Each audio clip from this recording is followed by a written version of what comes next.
আল্লাহ বলছেন তিনি আপনার এই সামান্য চেষ্টাকে দারুণ কদর করেন। ইয়া রব, আপনি আমাদের জন্য সবকিছু করেন। যেমন আপনাদের একটা উদাহরণ দিচ্ছি, আপনার প্রতিটি পয়সা, প্রতিটি র্যান্ড, একজন আমেরিকানের প্রতিটি ডলার, একজন পাকিস্তানের প্রতিটি রুপি, ব্যাংকে আপনার যত টাকা আছে, আপনার পকেটে যত টাকা আছে, ডেবিট কার্ড, ক্রেডিট কার্ড, যাই থাকুক না কেন, এর সবকিছু এসেছে আল্লাহর কাছ থেকে। তিনি আপনাকে প্রতিটি পয়সা দান করেছেন, আর আপনি তার থেকে খুবই সামান্য একটা পার্সেন্টেজ দান করলেন। কেউ আপনার দরজায় এসে করাঘাত করলো, আপনি তাকে সামান্য কিছু দান করলেন, কিন্তু আল্লাহ আপনাকে যা দিয়েছেন তার প্রায় সবটাই এখন আপনার কাছে রয়ে গেছে। আর আল্লাহ ভালো করেই জানেন যে আপনি অধিকাংশই নিজের কাছে রেখে দিয়েছেন। এখন আল্লাহ বলছেন, আমি তোমার এই সামান্য দানের মহা গুণগ্রাহী। সুবহানাল্লাহ, সুবহানাল্লাহ। প্রথমত এই টাকাটা তো আমার ছিল না, এই টাকাটা তো আল্লাহরই, এটা তো আমার ছিল না। আল্লাহ আমাকে দিয়েছেন এত পরিমাণ, আর আমি দান করেছি এতটুকু পরিমাণ।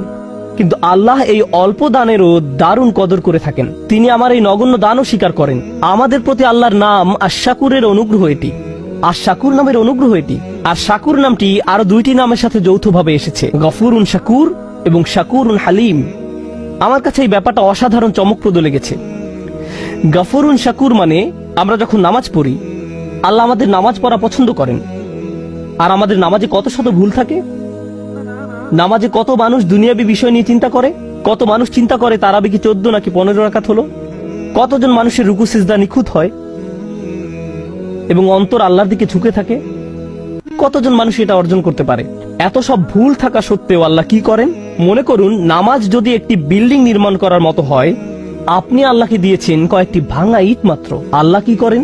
আল্লাহ আপনার এই সামান্য ভাঙা ইটের টুকরাগুলো নিয়ে আপনার জন্য বিশাল এক দালান তৈরি করে দেন। তারপর তিনি কি করেন? গাফুর নামের দয়ায় এটাকে পূর্ণ এক দালানে পরিণত করার পর তিনি কি করেন? তিনি আপনার এই নামাজ পড়াকে সমাদর করেন, এই সুন্দর বিল্ডিং এর সমাদর করেন যেটা আপনি নির্মাণ করেননি। এভাবেই আল্লাহ আমাদের জন্য গাফুরুন শাকুর। অর্থাৎ এমনকি আমাদের সওয়াবের কাজেও ত্রুটি রয়েছে, খুঁত রয়েছে। প্রথমে আল্লাহ স্বয়ং ওই ত্রুটি বিচ্যুতিগুলো দূর করে দিবেন, তারপর আমাদের এই ত্রুটিপূর্ণ ভঙ্গুর প্রচেষ্টাগুলোর জন্য আমাদের প্রশংসা করেন। ইবাদত সঠিকভাবে পালন করতে ব্যর্থ হওয়ায় আমি যে দুঃখজনক অজুহাতগুলো দেখাই তা তিনি ঢেকে দেন। তারপর তিনি আমার এই প্রচেষ্টাকে অ্যাপ্রিসিয়েট করেন। ইনি আল্লাহু গফুরুন শাকুর। এটা আল্লাহ ছাড়া আর কেউ করতে পারে না। যদি আপনার বসের কোনো কাজ কোনো রকমে করে দেন, মামুলি ভাবে করে দেন, তিনি আপনাকে অমুক একটা প্রজেক্ট করতে দিয়েছেন, 30 পৃষ্ঠার রিপোর্ট তৈরি করতে বলেছিলেন, আপনি মাত্র 2 পৃষ্ঠা লিখে বসের হাতে তুলে দিলেন, তারপর বললেন আপনার খুশি হওয়া উচিত, আমি তো 2 পৃষ্ঠা লিখেছি। কি হবে ভাবতে পারছেন? মানুষের পক্ষে কোনোদিন আল্লাহর মতো গফুরুন শাকুর হওয়া সম্ভব নয়।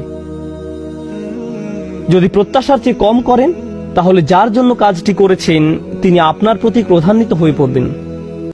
কিন্তু আল্লাহ বলছেন, তুমি তো অন্তত চেষ্টা করেছো, আমি তোমার ত্রুটিগুলো ঢেকে দিচ্ছি।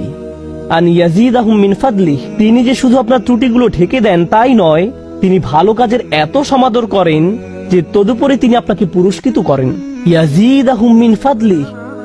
সবশেষে মানুষ যখন জান্নাতে গিয়ে উপনীত হবে, তারা আল্লাহকে স্মরণ করবে। কিন্তু কিভাবে তারা আল্লাহকে স্মরণ করবে? মনোযোগ দিয়ে শুনুন। তারা আল্লাহর প্রতি কৃতজ্ঞতা প্রকাশ করবে তাদের দুঃখগুলো দূর করে দেওয়ার জন্য। তারা বলবে, আল্লাহ তার নাম পূর্ণ করেছেন। কোন নাম? আল্লাহ আমাদের সবগুলো ত্রুটি ঢেকে দিয়েছেন, আর তিনি আমাদের প্রচেষ্টাগুলোর সমাদর করেছেন, এবং আমরা যা করেছি তার চেয়েও অনেক বেশি দিয়েছেন। তিনি বলেছিলেন এমনটি তিনি করবেন। আর শুধু এই কারণেই আজকে আমরা জান্নাতে, কারণ আমাদের কাজগুলো যথেষ্ট নয়, আমাদের প্রচেষ্টাগুলো যথেষ্ট নয়। তো মানুষ জান্নাতে প্রবেশ করার পর ব্যাপারটা আরো ভালোভাবে বুঝতে পারবে। শাকুরের সাথে সম্বন্ধযুক্ত আল্লাহর আরেকটি নাম হলো হালিম। এটাও আল্লাহর খুবই শক্তিশালী একটি নাম। হালিম এর অনেকগুলো অর্থ রয়েছে, একটি অর্থ তুলে ধরব। হালিম বলতে বোঝায় এমন কাউকে, আপনি যখন ভুল করেন, কয়েক মিনিট আগে আমি বলেছিলাম আমাদের ভালো কাজ জান্নাতে যাওয়ার জন্য যথেষ্ট নয়। আমরা এখন সেটা সম্পর্কে কথা বলছি না। আমরা এখন কথা বলছি আমার আর আপনার ভুল কিছু করা সম্পর্কে, কোনো পাপ করা সম্পর্কে, খারাপ কিছু করা সম্পর্কে। দুনিয়ার এই জীবনে আপনি যখন খারাপ কিছু করেন, কোনো পাপ কাজ করেন, যখন মিথ্যা বলেন, প্রতারণা করেন, যখন কাউকে কষ্ট দেন, অপমান করেন, এই জীবনে যখন এমন ধরনের কিছু করেন, তখন এত সব কিছুর পর তাদের জন্য আপনাকে ভালোবাসা কঠিন হয়ে পড়ে, খুবই কঠিন।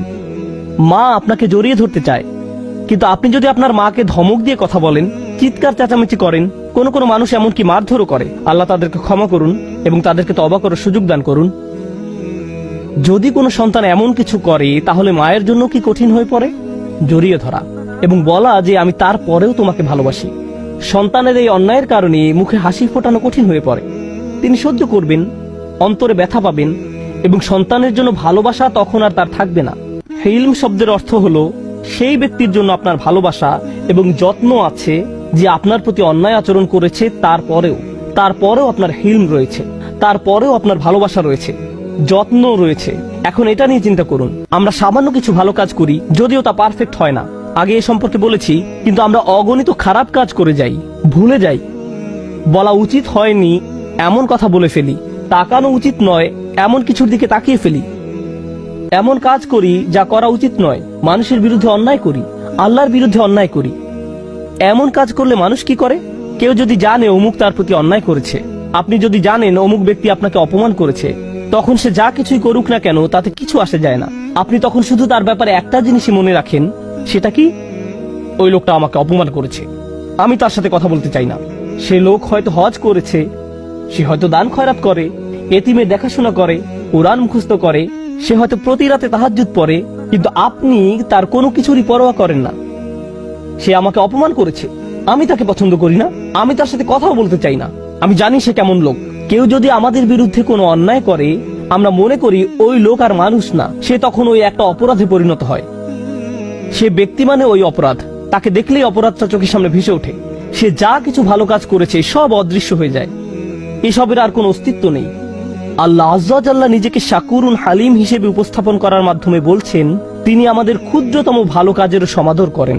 তিনি আমাদের ভয়ানক অন্যায় কাজের কারণে আমাদের ভালো কাজগুলো মুছে দেন না, তিনি ডিলিট করে দেন না।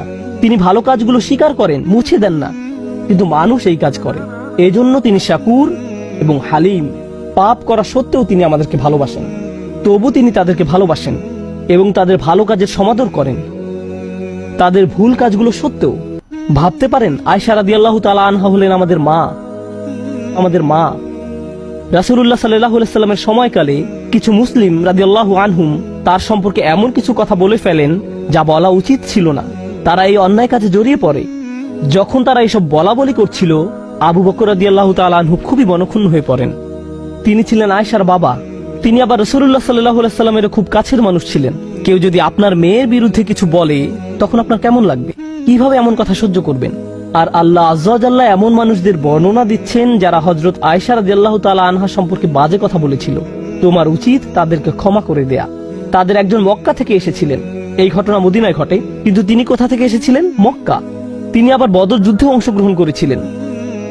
আল্লাহ হলেন হালিম, তিনি তাদের ভুলগুলোর আলোকে তাদের সম্পর্কে কথা বলার পরিবর্তে তাদের ভালো কাজগুলোর আলোকে তাদের সম্পর্কে কথা বলেন।